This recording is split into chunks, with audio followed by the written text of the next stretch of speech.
आज के इस वीडियो में हम आपको 3 पॉइंट्स बताएंगे कि जिनकी मदद से आप इंटरनेशनल मदर लैंग्वेज डे पर स्पीच डिलीवर कर सकते हैं।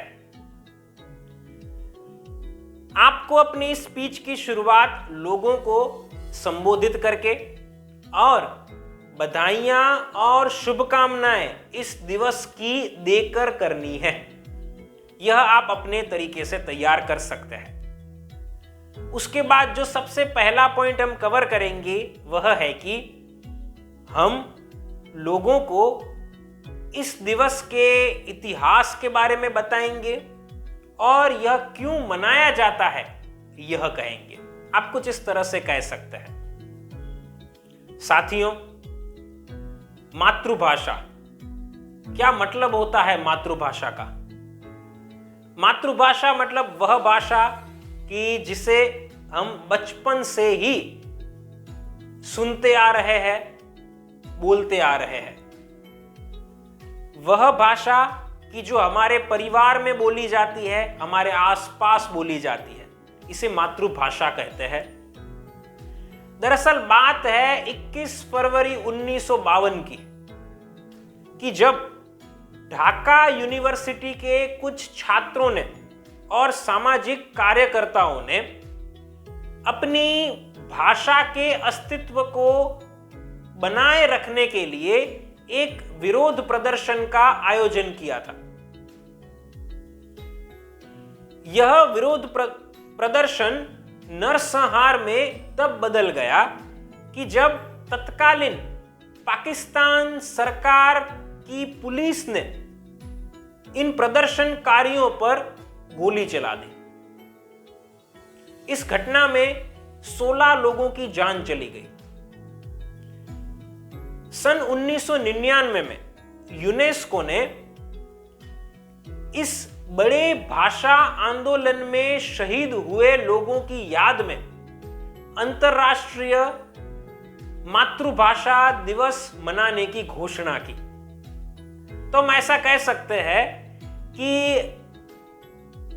बांग्ला भाषी प्रेमियों की यह घटना की वजह से हम सब हर साल अंतर्राष्ट्रीय मातृभाषा दिवस मना रहे हैं। हमारी मातृभाषा के प्रति प्रेम, उसके संरक्षण के लिए और उसके संरक्षण को बढ़ावा देने के लिए यह दिन सेलिब्रेट किया जाता है।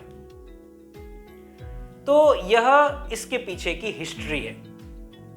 तो इस प्रकार से आप सबसे पहला मुद्दा कवर कर सकते हैं और लोगों को कुछ नॉलेज दे सकते हैं। अब आगे बढ़ेंगे और अंतर्राष्ट्रीय मातृभाषा दिवस पर दूसरे मुद्दे को शामिल करेंगे कि जिसमें हम लोगों को हमारी मातृभाषा का क्या महत्व होता है यह बताएंगे। आप कुछ इस तरह से बोल सकते हैं। दोस्तों, जब हम हमारी मातृभाषा को बोलते हैं, सुनते हैं या उसमें कुछ पढ़ते हैं तो हमें आनंद महसूस होता है। क्यों?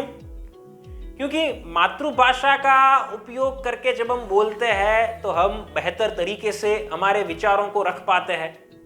मातृभाषा को जब सुनते हैं तो हम अच्छे से बातों को समझ पाते हैं। हर साल 21 फरवरी को अंतर्राष्ट्रीय मातृभाषा दिवस को सेलिब्रेट किया जाता है कि इससे बच्चों को और बड़ों को सबको फायदा होता है। इस दिवस पर कल्चरल प्रोग्राम को ऑर्गेनाइज किया जाता है। निबंध प्रतियोगिता, भाषण प्रतियोगिता, वाद विवाद प्रतियोगिता को भी आयोजन किया जाता है। कुछ एक्सपर्ट्स को इनवाइट किए जाते हैं और उनके लेक्चर्स को ऑर्गेनाइज किए जाते हैं। इन सब की वजह से लोगों को अपनी संस्कृति के बारे में बहुत कुछ जानने को मिलता है कि जो हमारे सेल्फ ग्रोथ के लिए बहुत ही आवश्यक है। हम सब लोग हमारी भाषा का उपयोग करते हैं और हमारी भाषा बोलने वाले लोगों के बीच में रहते हैं, इसलिए हमें समाज में रहने की अनुभूति होती है और समाज में रहने के कारण हमारी मेंटल हेल्थ अच्छी होती है। दुनिया में बहुत सारी वैसी भाषाएं हैं कि जो भाषाओं के ऊपर विलुप्ति का खतरा मंडरा रहा है। जब भाषा को बोलने वाले लोग कम हो जाते हैं तो जो लोग भाषा को बोल रहे हैं, अभी भी जो लोग भाषा को बोल रहे हैं, उन लोगों को भाषा बदलने की जरूरत पड़ती है। तो इस कारण हमारी जो मेंटल हेल्थ है उसके ऊपर गहरा असर होता है कि जिसके बारे में हम सोच भी नहीं सकते हैं। तो इस प्रकार के दिवस को मनाने के कारण जो भाषा विलुप्ति की ओर जा रही है उनको संरक्षित करने में हम हमारा योगदान दे पाते हैं।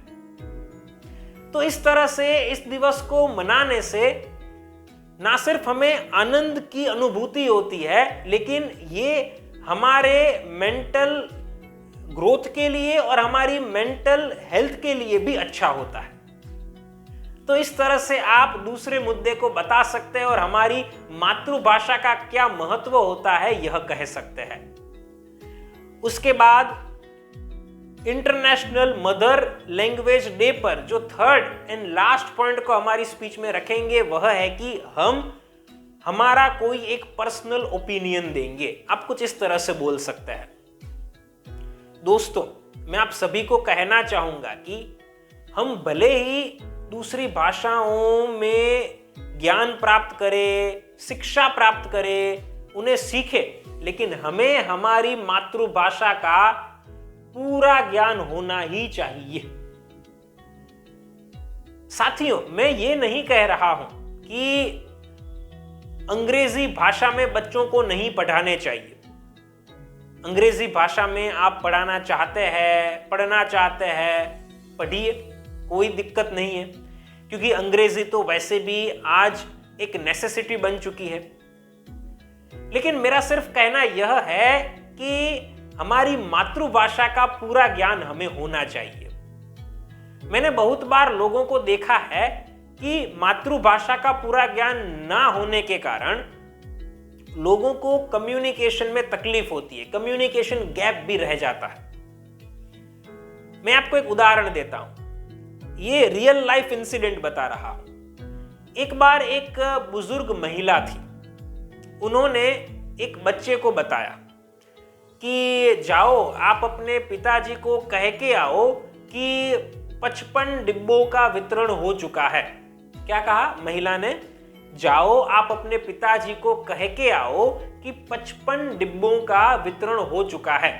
अब ये बच्चा पूछने लगा कि 55 मतलब कितने, क्योंकि ये बच्चा पढ़ता था इंग्लिश मीडियम में, उसको 55 मतलब क्या ये पता नहीं था।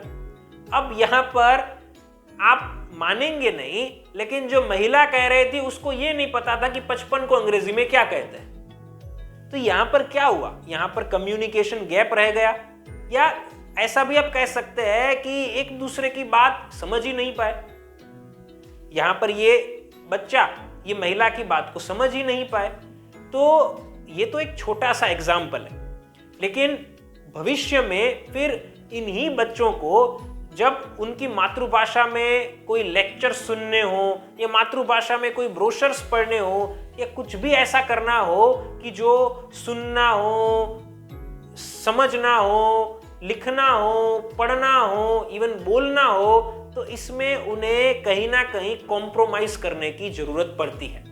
तो मेरा सिर्फ कहना यह है कि अंग्रेजी भले ही बच्चे सीखे, लेकिन मातृभाषा का ज्ञान तो होना ही चाहिए। तो इस प्रकार से आप तीसरे मुद्दे को लोगों के साथ शेयर कर सकते हैं। यह मुद्दे को बताने के बाद आप लोगों को धन्यवाद कहिए और अपनी स्पीच को पूर्ण कीजिए। तो फ्रेंड्स, मैंने आपको इस वीडियो में 3 पॉइंट्स बताए कि जिनकी मदद से आप अंतर्राष्ट्रीय मातृभाषा दिवस पर एक शानदार स्पीच को डिलीवर कर सकते हैं। अगर आप एक पावरफुल पब्लिक स्पीकर बनना चाहते हैं तो आप हमारे online live public speaking course को ज्वाइन कर सकते हैं। नीचे दिए गए नंबर के ऊपर आप हमें अभी कॉल कीजिए, मैं आपसे पर्सनली बात करूंगा, आपकी सारी प्रॉब्लम्स और रिक्वायरमेंट्स को सुनूंगा और समझूंगा और आपको पर्सनल ट्रेनिंग प्रोवाइड करके एक कॉन्फिडेंट और परफेक्ट पब्लिक स्पीकर बनाऊंगा। दोस्तों, फिर मिलेंगे एक नई वीडियो के साथ। Thank you.